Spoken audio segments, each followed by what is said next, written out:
बिस्मिल्लाहिर्रहमानिर्रहीम, अस्सलाम वालेकुम।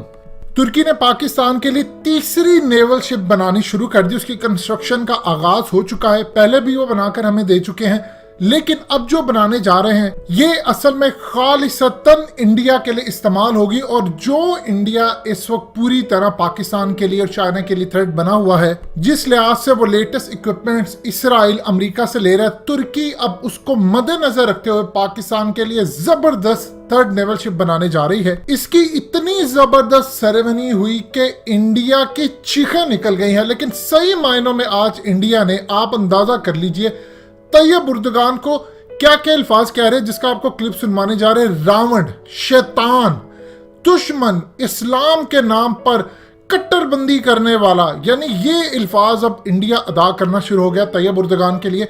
उसकी वजह यह है कि फ्रांस का मामला हो या दुनिया में कहीं किसी जगह पर, सबसे पहले अगर आलम इस्लाम के किसी बड़े लीडर की आवाज आती है तो तैयब उर्दगान है, और उसके बाद अल्हम्दुलिल्लाह फॉलो करते हुए इमरान खान की जानिब से भी आवाज बुलंद होती है। अब इंडियन मीडिया का जरा क्लिप जो आपको सुनवाने जा रहे हैं। मजीद डिस्कस करने से पहले इस वीडियो को लाइक करें, हकीकत टीवी को सब्सक्राइब करें और बेल आइकन पर जरूर क्लिक करें। इसके अंदर इंडिया का मीडिया क्या कह रहा है? कहता है कि इस्लाम के नाम पर तैयब उर्दगान और पाकिस्तान इकट्ठे हुए हैं। आज वो बड़ी खूबसूरत हदीस नबी पाक सल्लल्लाहु अलैहि वसल्लम की पूरी होती हमें नजर आती है कि मुसलमान एक जिस्म के मानिंद होते हैं। जिस्म के किसी एक हिस्से को दर्द होता है तो दूसरे को भी होता है। यही मुसलमानों का हाल है। आज आप देख लीजिए, आलम इस्लाम ने बाइकआउट जो फ्रेंच प्रोडक्ट्स का किया है, वो किस वजह से किया है? वो कोई और कंट्री है, हम कोई और कंट्री है, लेकिन सबका मजहब एक है, इस्लाम। और एक इस्लाम के अंदर लीडर आवाज देता है तो सारे उस पर लब्बाई कहते हुए आगे आ जाते हैं। ये जरा क्लिप सुनिएगा भारतीय मीडिया का। इतने घटिया अल्फाज इस्तेमाल कर रहे हैं, लेकिन खुशी है हमें। खुशी किस बात की? खुशी इस बात की है कि इंडिया की चीखें बता रही है कि ये जो इंशाल्लाह नेवल शिप बनाने, एक तो अल्लाह पाक इसमें बरकत बहुत ज्यादा डालनी है, दूसरा ये इंडिया के खिलाफ इस्तेमाल होने जा रहे हैं, तो चीखें तो लाजमी बनती हैं।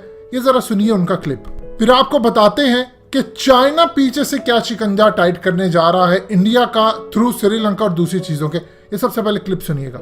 अब एक तीसरे रावण की भी हम बात करते हैं जो इन्हीं दोनों का साथ दे रहा है, और वो तीसरा शैतान है तुर्की, या फिर ये कहिए एर्दोगान, जो कि आर्मेनिया और अजरबैजान का जो युद्ध है उसमें कूद पड़ा है। किस तरह से इसने उसको मजहबी रंग दिया है। ना सिर्फ इतना, बल्कि भारत के खिलाफ भी अब इसने कुछ ऐसी ही मंशा जाहिर कर दी है जिस तरह से इमरान के साथ हाथ मिलाया है। क्या है ये, देखिए इस रिपोर्ट में।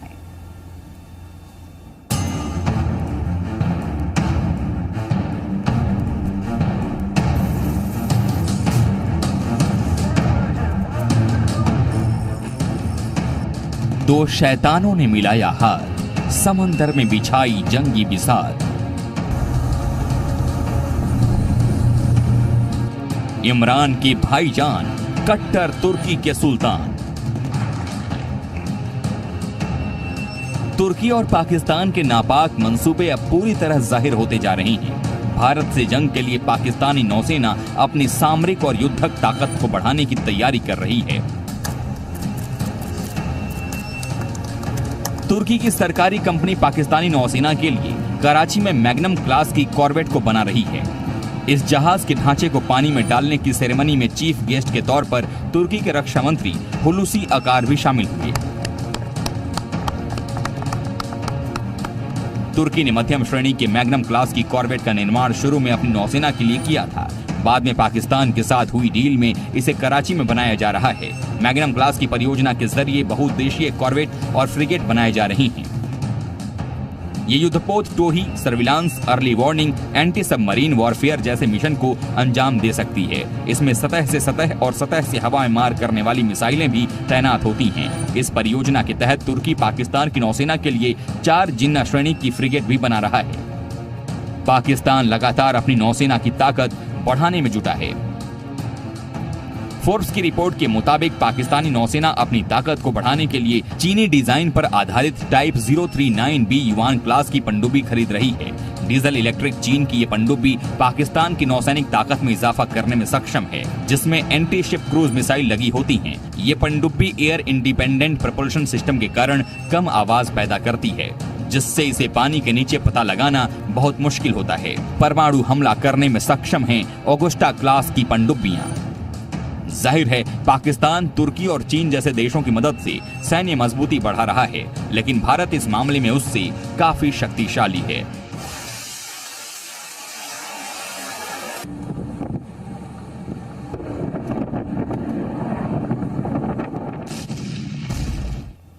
तो आप समझिए कि ऐसा क्यों है। वो इसलिए क्योंकि इस्लामिक जगत का लीडर बनना चाहता है एर्दोगान। अजरबैजान में इस्लामी धर्म को मानने वाले ज्यादा हैं। तुर्की मजहब का कार्ड खेलने के लिए जंग में कूदा है। पाकिस्तान का साथ भी धर्म के आधार पर ही उसने दिया है। FATF में तुर्की ने पाकिस्तान का साथ दिया। आपने सुना, अब आपको अंदाजा हो गया कि जितनी नफरत इंडिया वाले ISI से करते हैं, फौज से करते हैं, इमरान खान से करते हैं, पाकिस्तान के वजूद से करते हैं, उससे अब डबल या उससे कई गुना ज्यादा नफरत उनकी तुर्की के खिलाफ है। उसकी वजह यह है, तैयब एर्दोगान ओपनली कहते हैं, आज भी वो कह रहे हैं कि इंडिया एक वहशी दरिंदा है और इसी की वजह से कश्मीर का मसला हल नहीं हो रहा। दूसरी जानिब माइक पोम्पियो इस वक्त इंडिया के अंदर आए हैं और माइक पोम्पियो के आने के बाद चूंकि बैका एग्रीमेंट साइन होने जा रहा है, इन्होंने आगे मालदीव जाना है, श्रीलंका भी जाना है और श्रीलंका ये जाकर काम ये करने जा रहे हैं कि उनको एक ऑफर देने जा रहे हैं पैसों की। वो ऑलरेडी कर्जे में डूबा हुआ है। अब उस डूबे हुए कर्जे के अंदर रहने वाले मुल्क को ये पैसा ऑफर करने जा रहे हैं कि तुम चाइना के साथ ना रहो, हमारे साथ रहो। आप जानते हैं ऑलरेडी श्रीलंका ने अपना एक जजीरा लीज के ऊपर करीबन 99 साल के लिए चाइना को दे दिया। अब वहां पर ये मिलिट्री बेस और तमाम चीजें बनाने जा रहे हैं। चाइना ने एक साइलेंट पैगाम दे दिया श्रीलंका को कि देखो, जब तुम मुश्किल वक्त में थे हमने तुम्हारा साथ दिया, तुम्हें लोन दिया, पैसा दिया, इन्वेस्टमेंट भी देंगे। अमेरिका के ना तो यहाँ पर कोई टूरिस्ट आते हैं ना कुछ, वो तुम्हें पैसा देकर इस्तेमाल करना चाह रहे जिस तरह इंडिया को। अगर तुम चाहते हो कि हम तुम्हारा साथ देते रहें और अमेरिका के खिलाफ इस्तेमाल तुम ना हो, तो सबसे बेहतर यह है कि तुम फैसला ये कर लो कि तुम चाइना के साथ खड़े हो या अमेरिका के साथ खड़े हो। अमेरिका हमेशा अपने दुश्मनों को इतना नहीं मारता जितना वो अपने दोस्तों को मारता है, लिहाजा तुम्हें फैसला करना है कि तुम किसके साथ खड़े हो। यही पैगाम उन्होंने मालदीव को भी दिया है, क्योंकि इंडिया अब पूरी तरह जो नई स्ट्रेटजी पर काम कर रहा है, अमेरिका बीच में कूद पड़ा है। अब जो नाराज है इंडिया के बहुत सारे इसके हमसाया, सबसे पहले तो इन्होंने नेपाल के ऊपर प्रेशर डाला और ये काम कर रहे हैं कि रॉ के अहम तरीन ऑफिसर वहां पर पहुंचे, उन्होंने जाकर कहा कि आप ओल्ड नक्शों पर काम करें, हम आपको इमदाद देंगे। इसी तरह भूटान के पास जा रहे हैं, इसी तरह मालदीव, श्रीलंका और जो जो करीब है। असल में ये वो तैयारी करवा रहा है अमेरिका। इंडिया की तो पहले कोई बात नहीं सुनता था, अमेरिका पूरी दुनिया में जाना जाता है। आज आप अमेरिका की बात ना माने, वो दुनिया के IMF से लेकर FATF, ये तमाम इदारे उनकी पहुंच के अंदर है, यानी उनके अंडर आते हैं, उनकी मुट्ठी में है। वो जब चाहे किसी पर पाबंदी लगा सकते हैं। आप FATF का हाल देख लें, दुनिया की सबसे बड़ी मनी लॉन्ड्रिंग का हब कौन सा मुल्क है? स्विट्जरलैंड, स्विस बैंक, जहां पर दुनिया के सारे चोरों का पैसा रहता है। उसके बाद दूसरे नंबर पर कौन आता है? उसके बाद आता है UK, फिर अमेरिका, फिर दुनिया का मनी लॉन्ड्रिंग का हब जहां से जाता है वो इंडिया। लेकिन ये तमाम के तमाम बैठकर फैसला कर रहे हैं कि दुनिया में कहां मनी लॉन्ड्रिंग होती है, कहीं नहीं। ये इससे भी ज्यादा बदकिस्मती की बात क्या हो सकती है? इसीलिए अब चाइना फैसला कर रहा है कि कहां किसको खड़ा करना। ये बड़ी जंग से पहले दुनिया जो दो हिस्सों में डिवाइड होने जा रही है, ये वही उसकी स्ट्रैटेजी है। आप या either you are with us or against अस। तुर्की के खिलाफ जहर अब इंडिया का ये बताता है कि आग इनको बहुत ज्यादा लगी हुई है और इंशाल्लाह अल्लाह के हुक्म से हम इस आग को डबल करेंगे। दोस्तों, हकीकत टीवी को सब्सक्राइब करना मत भूलिए, वीडियो को लाइक करें, शेयर करें और कमेंट सेक्शन में अपनी राय का इजहार जरूर करें।